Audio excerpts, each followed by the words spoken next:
Assalamu alaikum dear students. Today in the online class we discuss the classification of matter again. That is the classification of matter. In the classification of matter we have two types of substances, pure substances and impure substances. The impure substances, they are also known as mixtures, and we have two types of mixtures, homogeneous mixture and heterogeneous mixtures. Similarly, in the case of pure substances, they are divided into two main classes, elements and compounds. We know very well that the elements, they are the pure substances which cannot be further divided into simpler forms. So elements, they are the pure substances which cannot be further divided into simpler form by any physical or chemical methods. So elements, they are further classified into three main classes: metals, non-metals and metalloids.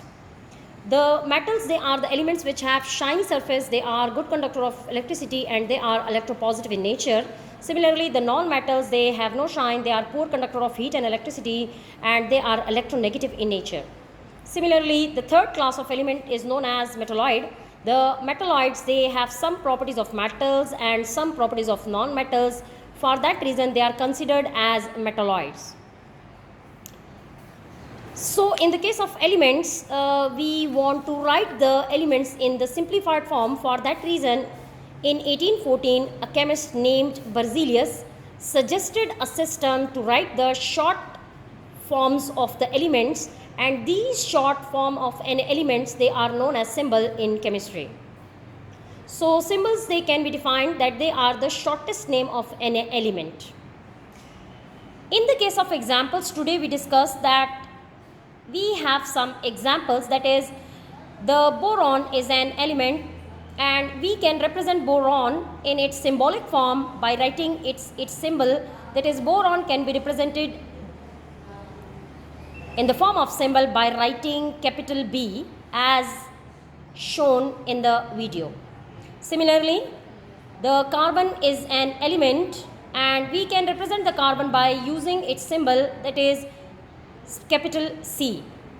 Similarly, the symbol for oxygen will be capital O. The symbol for sulfur will be capital S. So these are all the examples in which you can see that the symbol of elements, they consist of only one letter and that letter should be capital. In some cases, the symbols, they may consist of two letters, and how to write these two letters in correct form. For example, in the case of calcium, the symbol will be Ca, but C will be capital and A will be small. So this is exact symbol for the calcium. Similarly, in the case of magnesium, we notice that its symbol is Mg, but again the format to write the symbol will be the same, that is M will be capital and G will be small. So Mg is the symbol for magnesium or magnesium. Similarly, these are some rules, that is, when we write symbol, we follow these rules. If the symbol consists of one letter, it will be capital letter, that is hydrogen capital H, oxygen capital O, sulfur capital S. As discussed earlier, that if the symbol consists of two letters, the first letter will be capital while the second letter will be small. So this is the exact symbol for calcium. In some cases, the symbol, they are based on the Latin name of an element.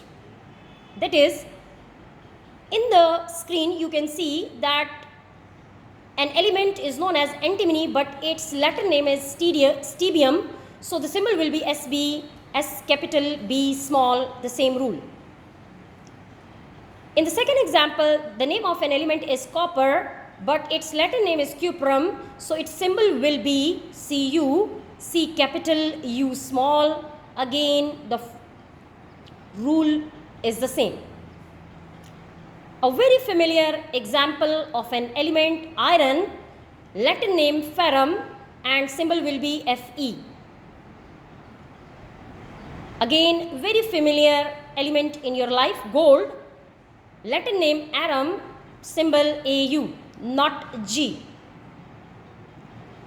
The last example, sodium, it's an English name, natrium, a Latin name, symbol Na.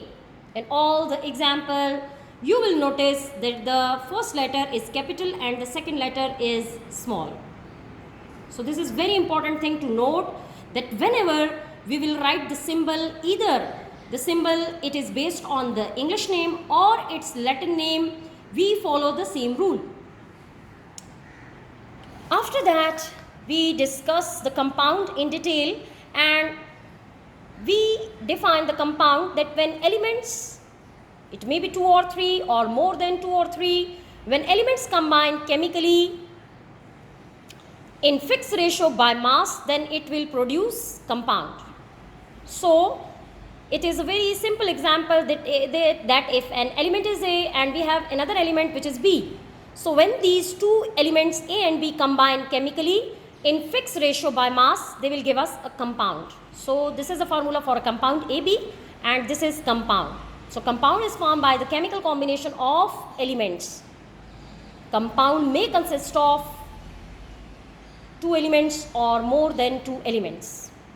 So we can define that compound is a pure substance consists of 2 or more different types of element chemically combined in a fixed ratio by mass.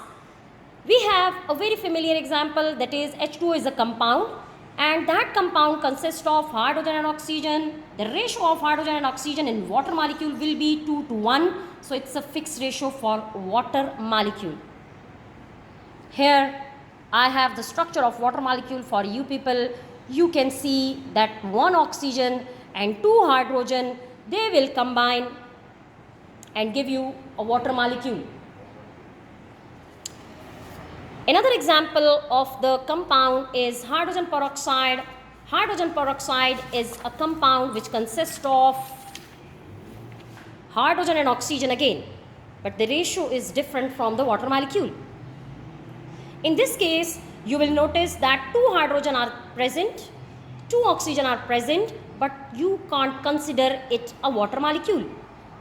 However, you will notice that hydrogen peroxide and water molecule consist of same elements, but their ratio are totally different from one another. So this is the ratio, that this is a fixed ratio of hydrogen and oxygen in water molecule, which is 2 to 1 ratio. In the case of hydrogen peroxide, it consists of hydrogen and oxygen, but the ratio is 2 to 2 ratio. For that reason, these are 2 different compounds. So this is very important thing to note, that compound may consist of the same elements, but in different compounds, the ratio are different.